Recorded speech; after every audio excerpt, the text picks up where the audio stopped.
Pendahuluan, kegawat daruratan neurologi, tindakan dan penata laksanaan lebih cepat dan tepat.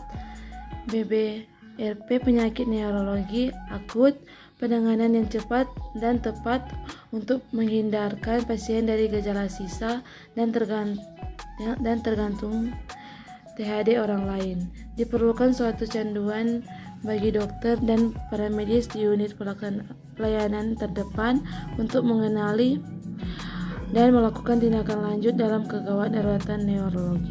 Kegawat daruratan neurologi terbagi 6: tata laksanaan kesadaran menurun, peningkatan TIK, tata laksanaan stroke akut, status epileptikus, kegawat daruratan cedera kepala, emergensi cedera medula spinalis. Tata laksanaan kesadaran menurun, penyebab kesadaran menurun, masa supra atau infratentorial, lesi destruktif pada subtentorium atau efek toksis, lesi difus pada korteks cerebri, diagnosa kesadaran menurun, anamnesis, pemeriksaan fisik umum, pemeriksaan fisik neurologis, pemeriksaan penunjang. Obatan terbagi 2: prinsip cepat, tepat, dan akurat atau dilakukan bersamaan dengan pemeriksaan. Yang kedua terbagi 2: umum dan khusus.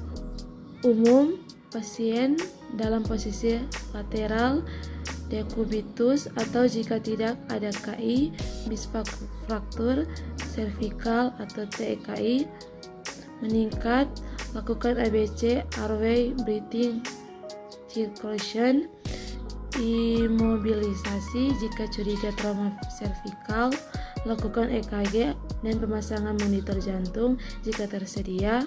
Pasang NDT untuk mencegah aspirasi. Terus pada herniasi, pasang ventilator, melakukan hiperventilasi dan target PCO2 25-30 mmHg, berikan mannitol 20% dan dosis 1-2 gram BBKMD, dilanjutkan 0-25-0,5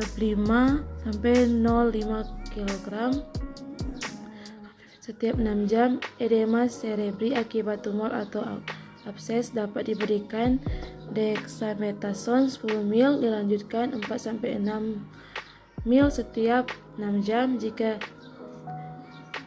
CT scan kepala menunjukkan adanya CT yang operabel, MIS EDH, konsul bedah saraf untuk operasi. Tanpa herniasi, ulangi pemeriksaan neurologi yang lebih teliti. Jika CT scan tidak ada kelainan, lanjutkan LP. Jika positif ada infeksi, berikan antibiotik. Jika LP positif ada perdarahan, terapi sesuai dengan penguatan subarasionoid. Tik meningkat, tik tekanan dalam ruang tengkorak berdasarkan hipotesis Monro-Kelly merupakan jumlah volume darah intrakenal, jaringan otak, cairan dan otak dan komponen lainnya, misalnya hematom, tumor, dan lain-lain yang bersifat konstan. Tik normal tergantung usia: bayi 1,5 sampai mmHg, anak 3-7 mmHg, 7 lebih dari 10 sampai 15 mmHg.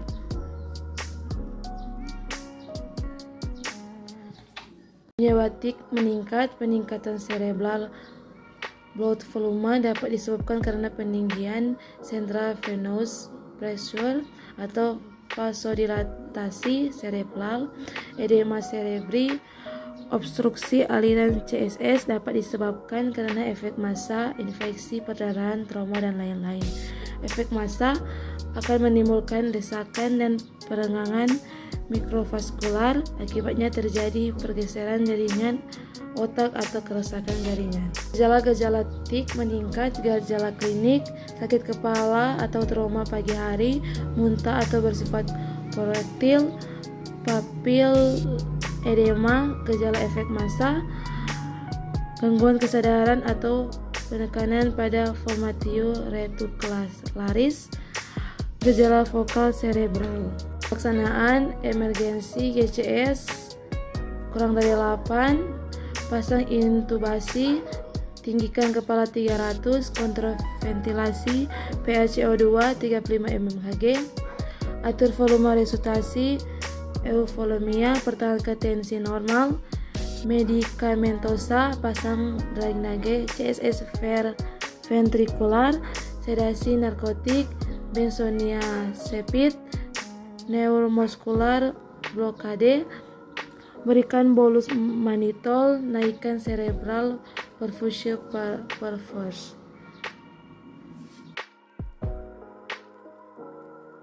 Pelaksanaan stroke akut. Stroke merupakan penyebab kematian dan kecacatan utama di Indonesia.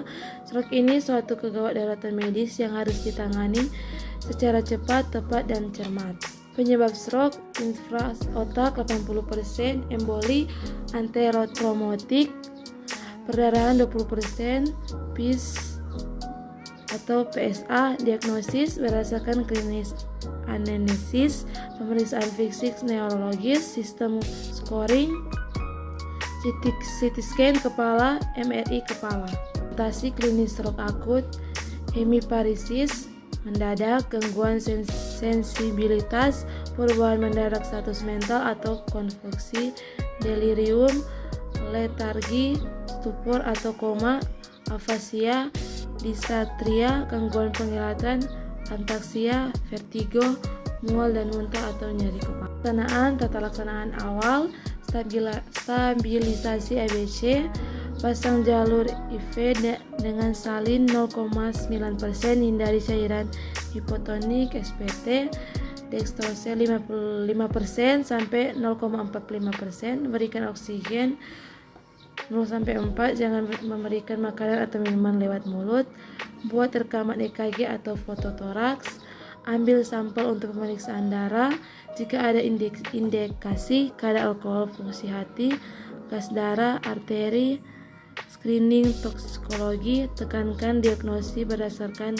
anamnesis, pemeriksaan fisik, konsul segera dokter ahli saraf, bila alat tersedia, CT scan kepala, bila tidak ada dengan SIRI atau Gajah Mada Score untuk menentukan jenis stroke. Prinsip tata laksanaan stroke akut: membatasi dan memulihkan iskemia atau akut yang sedang berlangsung 3-6 jam, mencegah perburukan neurologi yang berhubungan dengan stroke yang masih berkembang, atau therapeutic windows SMP 72 jam.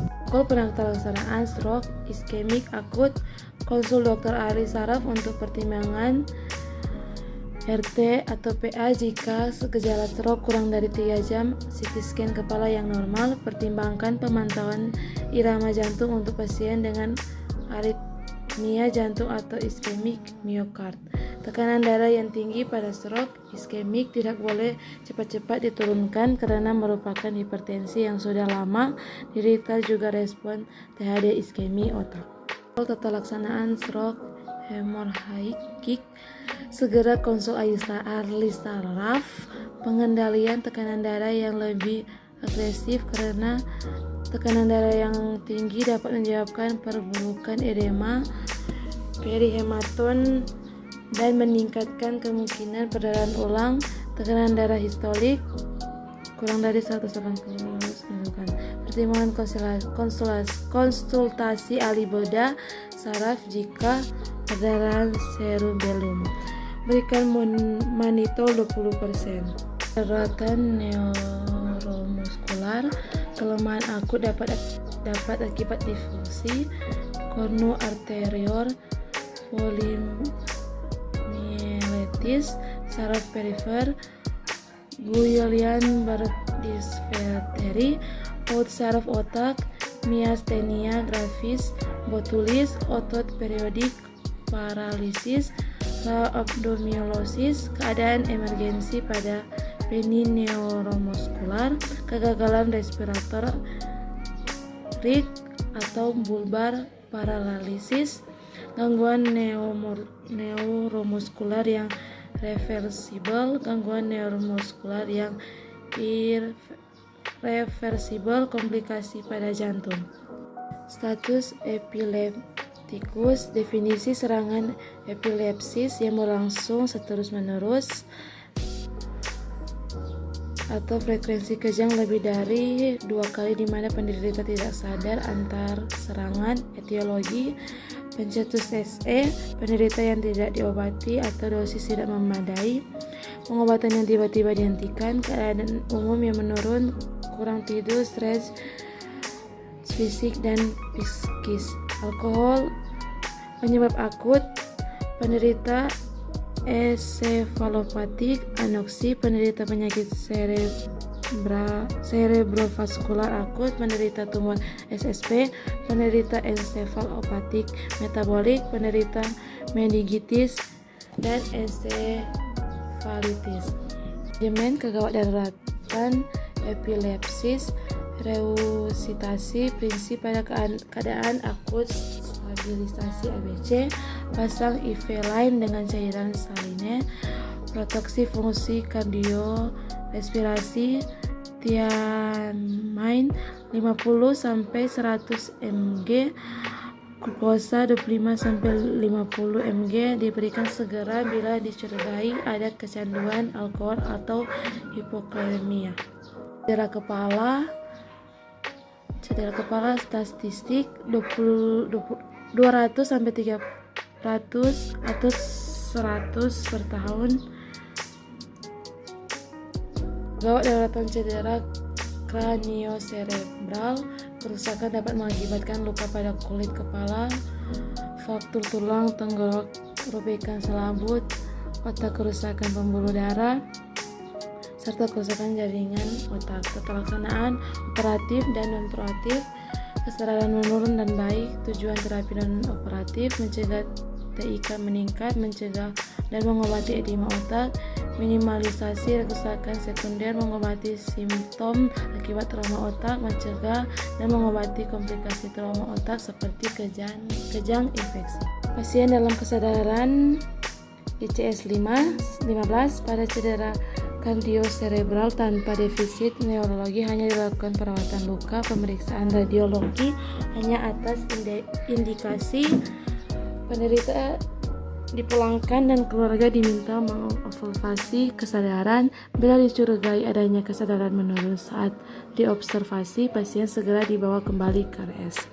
Manajemen awal dimulai dengan ABC pada cedera di daerah servikal. Pernafasan spontan dapat terganggu sehingga mungkin diperlukan intubasi endotracheal. Selain itu, sirkulasi adekuat juga diperlukan karena dapat terjadi shock neurogenik, hipotensi, hipovolemia. Kecurigaan ada cedera mandula spinalis jika ada keluhan nyeri pada vertebrae, kesemutan dan kelemahan ekstremitas. Terapi segera, tujuan untuk mencegah hilangnya fungsi motorik permanen, pemberian steroid sesegera mungkin. Jika kejadian sebelum 8 jam, berikan metilprednisolone dengan dosis 30 mg atau KBBB intravenous secara perlahan. 15 menit dilanjutkan 45 menit, kemudian dengan infus 5-4 mg atau KGBB selama 23 jam. Tetapi jika cedera terjadi antara 3-8 jam setelah cedera, infus dianjurkan berakhir setelah 48 jam. Gangguan pernafasan pada cedera servikal merupakan indikasi perawatan ICU. Intervensi bedah, pemulihan fungsi cedera medula spinalis tentang pada imobilisasi sewaktu pemindahan, terapi segera, peranan operatif, indikasi operasi, perburukan progresif karena retropulsi tulang, diskus atau hematon epidural, untuk restorasi atau realmed kolumna vertebra, dekompresi struktur saraf untuk pemulihan vertebrae yang tidak stabil.